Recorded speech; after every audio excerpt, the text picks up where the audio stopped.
Welcome to Coffee Break with Rachel Vigil, taking a daily look at the biggest stories in Denver sports and interacting live with you, the Coffee Break fam.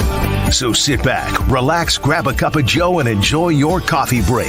Here's your host, Rachel Vigil. We are back with the notes, lots of pages today. There was a ton to dive into as we had week 3 of Broncos training camp practice on Tuesday. You are watching this on Wednesday, recapping everything that you need to know as we go into Wednesday's practice. Frustrations has set in for a certain wide receiver, and he has the opportunity. He has a massive opportunity to take it to the next level, to be that guy. And it feels like throughout training camp, we just haven't seen that out of him. And today, especially, we have seen things start to boil over a little bit between throwing balls back. You know, there's been talking back to some coaches a while back as well. Just a lot of things are starting to boil over for wide receiver Marvin Mims Jr. Now, of course, the sky's the limit for this guy. And we talk about it all the time. It's one of those things where we were all so hyped on him. Everybody was so excited, the possibility of him. And we just dogged on Russell Wilson time and time again, being like, he's not getting him the ball. Why aren't they utilizing him more? Sean Payton came out and said that they didn't utilize him enough last year.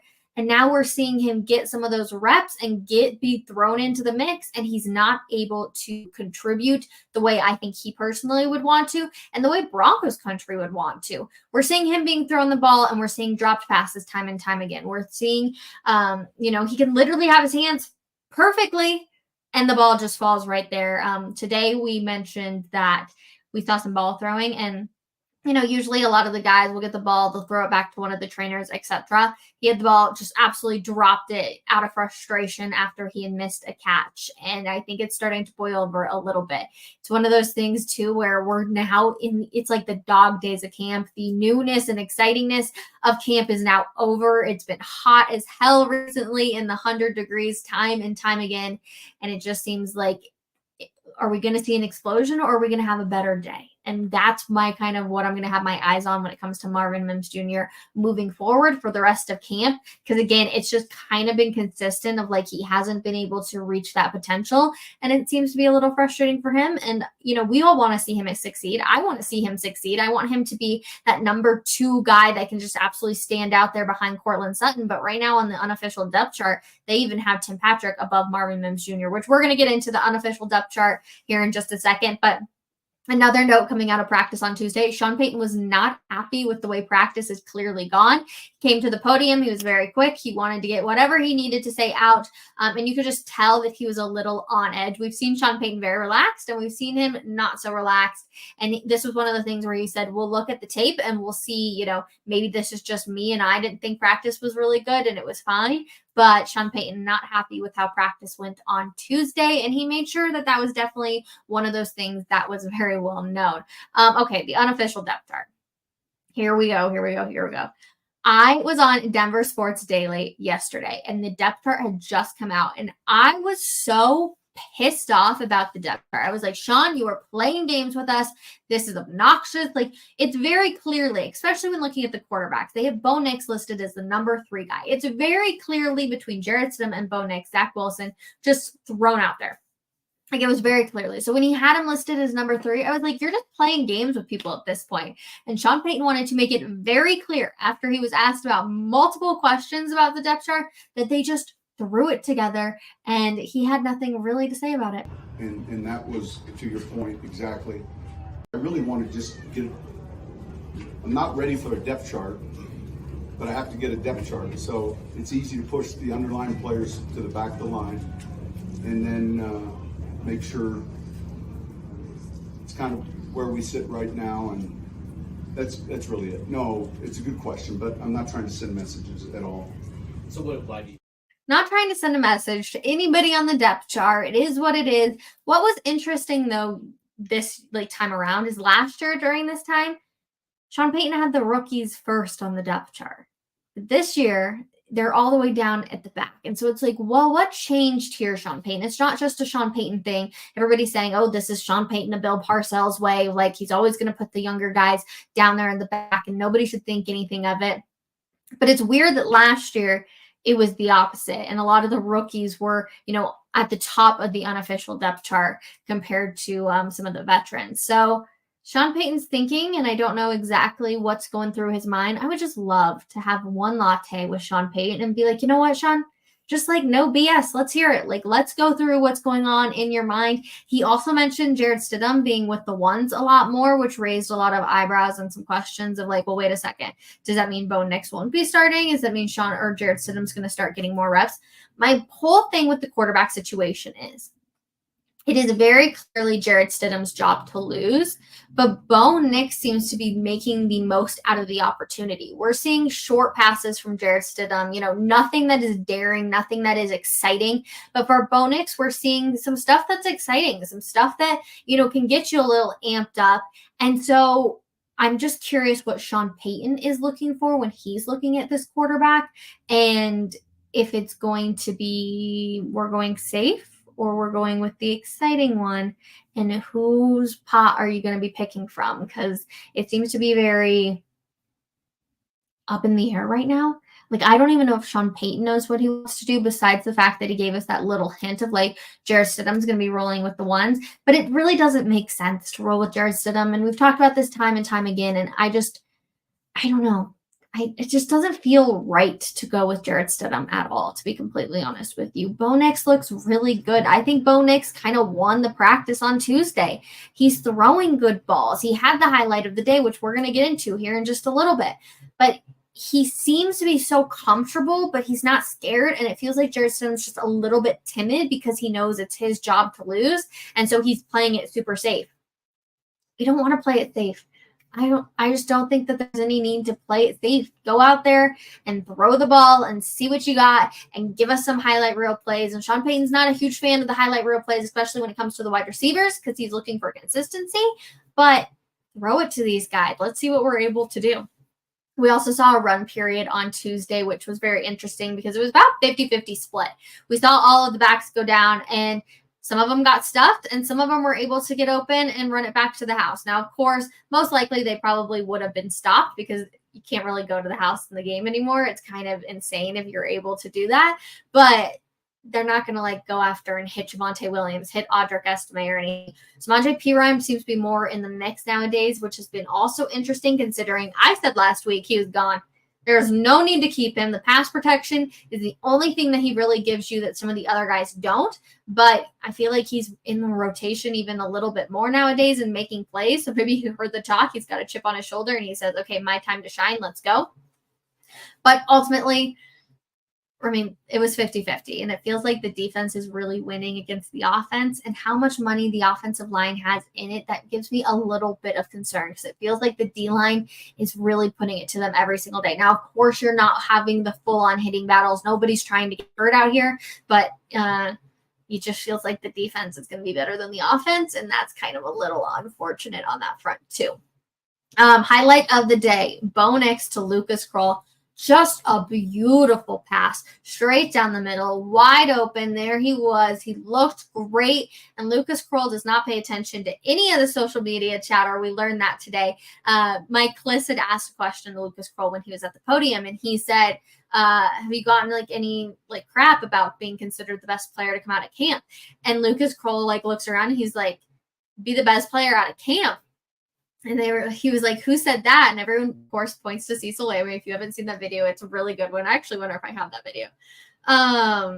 It really is just too funny. And the coach was just hysterical with it. He turns around and he looks at Cecil when he asks the question. He's like, you're far off, but it is what it is kind of thing. And Lucas Krull was like, I haven't heard anything about this, nothing. And it just shows that they really don't pay attention to social media. It is kind of just what it is. They are so in the moment of what's going on in their lives. They're not listening to everything going on with social media. Lucas Krull had no idea that was making headlines all over the place. And it feels like that's the difference now between this Denver Broncos team and who they were ahead of time. Jerry Jeudy was hearing all of the talk and everything that was going on. And speaking of Jerry Jeudy, we're going to get sidetracked real quick. How about him wanting a fresh start? I'm like, good for you, Jerry Jeudy, for wanting it. But also, I feel like Broncos country will never actually be like, oh, yeah, Jerry Jeudy was our guy because he didn't do anything. And I'm going to be so curious to see if his fresh start actually matters. Is he that guy that everybody thought he was going to be, and which is why he got drafted where he did? Or is he going to be just a bust and he never was able to overcome it and take it to the next level? I'm going to be fascinating to see how it looks with Cleveland out there. How he chose Cleveland. Cleveland was the place that he wanted to go when it came for a trade. It also makes me just laugh because he probably was seeing all of the headlines when all of us at the trade deadline were like, trade Jerry Jeudy, get something for him. And he was probably laughing like, yes, please trade me, because he wanted out of Denver so dang bad. It also makes me just a little bit interested between the relationship with Russell Wilson and Jerry Jeudy. If it was year 2 under Russ and he was like, nope, I want nothing to do with this. Please trade me. Give me a fresh start. He must not have seen the potential in Russell Wilson either. And I find that to just be slightly fascinating. Okay, last one that we got for you guys. Tight end involvement. Going back to Broncos now. Tight end involvement. So obviously we talked about the highlight of the day with the Lucas Kroll pass touchdown. It was gorgeous. His celebration was incredible. And he said, you just got to bring the energy. Like, we are in the dog days of camp, essentially. Got to bring the energy every single time you can, him and Greg Dulcich. But it makes me really start to question the tight end involvement. Now, I'm going to play a clip from you from Sean Payton, and this isn't talking about the tight ends at all, but it really does, make me question how much Sean Payton is looking at the film for the teams that make the playoffs, and then we'll get into that and discuss why that's so important. And that was, to your point, exactly. I think when we pulled up the playoff teams last year, we just looked where they were after the first 5 games. I think there might have been one team at 2 and 3, and the rest were at least in the winning category ahead of the chain. So when we talk about a fast start, that can be kind of vague, but it's something that we've spent a lot of time with. And not a little bit of time, and part of that is how we're practicing and leading up to the start of the regular season. So we've certainly got to be better than we were a year ago. So the question that was asked was essentially how you get out to a faster start than they did last year, because that clearly hurt them in the chances for making a playoff spot. And Sean Payton, answers that. But the main thing that points out to me is he talks about how he looked at the playoff teams that made it and how they started. So Sean Payton's paying attention to what all of those players are doing and all those teams are doing and those coaches are doing, because it's a new NFL from the time that he obviously went out there and was able to, win a Super Bowl. It's a completely new NFL, but it also makes me wonder, we know how predominant it is for the tight ends right now. You got George Kittle or Travis Kelce, all of these big names. And it makes me wonder how many sort of tight end plays we're going to see. Are we going to be seeing a Lucas Kroll and a Greg Dulcich, storming down the field left and right out of these guys? There's the possibility.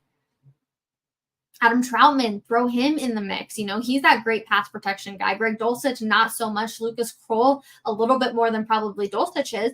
But I'm just really curious because we've seen not like some of the plays, but just some of the involvement and the chemistry that is building between the quarterbacks and the tight ends. And it really makes me curious, how many times are we going to see that? Are we going to transition to making these more receiving tight ends more predominant out there in the offense and, have the wide receivers? They're stacked at wide receivers. There's so much there. Vele has looked absolutely stunning. He's been at a wonderful camp. He's proven himself for sure. But are we just going to see the tight ends a little bit more? And so I even asked Cecil Lammy today while we were sitting out there, I was like, so if you're a Bronco or you're looking to draft a Bronco player on your fantasy football team, do we draft a tight end?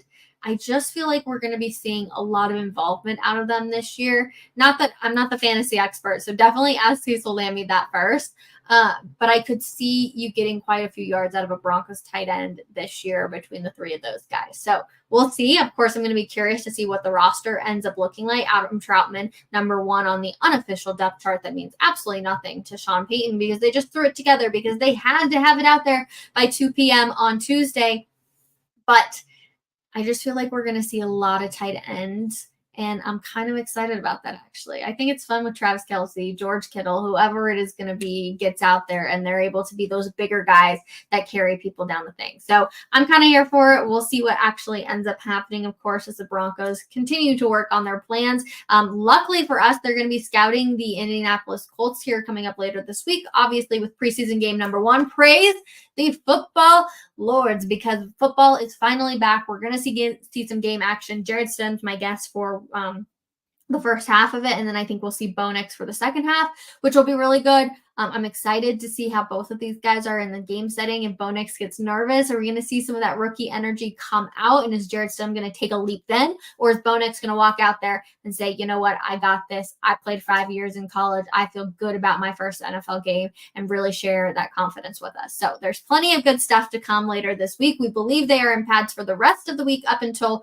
Friday, and it's finally going to cool down. We've been in the hundreds or the high 90s for so long, and it looks like some 70 or 80 degree weather is headed towards us. But that is going to do it for Coffee Break today. I hope you guys feel like you're a little bit more caught up on everything that was happening out at practice on Tuesday. Again, just looking at the run game, we were seeing the defensive line being able to stuff a lot of those guys, which was good. We saw Marvin Mims get frustrated, and I will keep you guys updated on that. The potential is so high. The ceiling is so high for Marvin Mims, but can he overcome it? That is going to be the question. But that is going to do it for me on this episode of Coffee Break. I hope you guys enjoyed, and we will see you later. Bye.